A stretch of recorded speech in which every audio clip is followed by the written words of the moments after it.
تعبت انظر إلى مستقبلي من زاوية الإعجاب، وعيني من زوايا الواقع المرتاب مرتابة، وعيني من زوايا الواقع المرتاب مرتابة. تعبت افتح لنفسي باب واغلق عليها باب، وجاريت الهوى وان الهوى والنفس كذابة، وجاريت الهوى وان الهوى والنفس كذابة. تعبت ارمي همومي للزمن واحمل هموم اصحاب، وغيري لو تحمل هم يرمي به على اصحابه، وغيري لو تحمل هم يرمي به على اصحابه. تعبت الورقة بالعز واستقدر رؤوس اذناب، تعبت انفض غبار الصمت والدثر بقلبابه. تعبت وشاب راسي والامل في داخلي ما شاء صحافي غفلة التاريخ واتسلل من اهدابه، وصحاني معه وتعب هواجيسي بدون تعب، وساقتني احاسيسي من الغابة الى الغابة. 8 سنين وانا ابحث على وصف الطبيب اعشاب تداوي علة الماضي وتكشف زيف كتابه. تعبت وما لقيت الا اصول النحو والاعراب، تشكك في خبر كان وتنفي صحة اعرابه، وتنفي صحة اعرابه. كأني كل ما صبيت روحي في صدور كتاب، احس الشك يزرع في خلايا روحي انيابه. كأني كل ما يممت وجهي ناحية محراب، را وجه الحقيقة من عيوني طاحت اغنابه. امانة يا حروف المد والاظهار والاقلاب، تمديني بنور العلم مهما كانت اتعابه. لعلي التمس للشك من فيض اليقين اسبابه، واحظى بالرضا وانسى هموم الشك واصوابه. لان اشياء نقوش العامرية اخذه للباب، اخذتني الى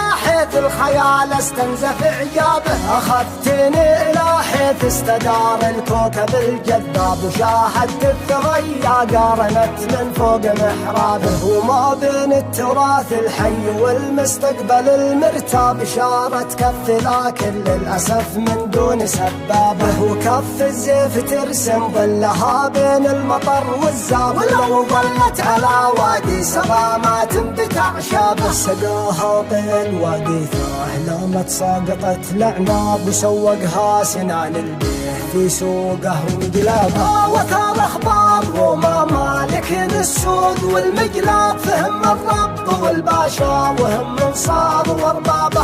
وحاخامات ظلت تنحت الاسماء والالقاب، لانه ما يغش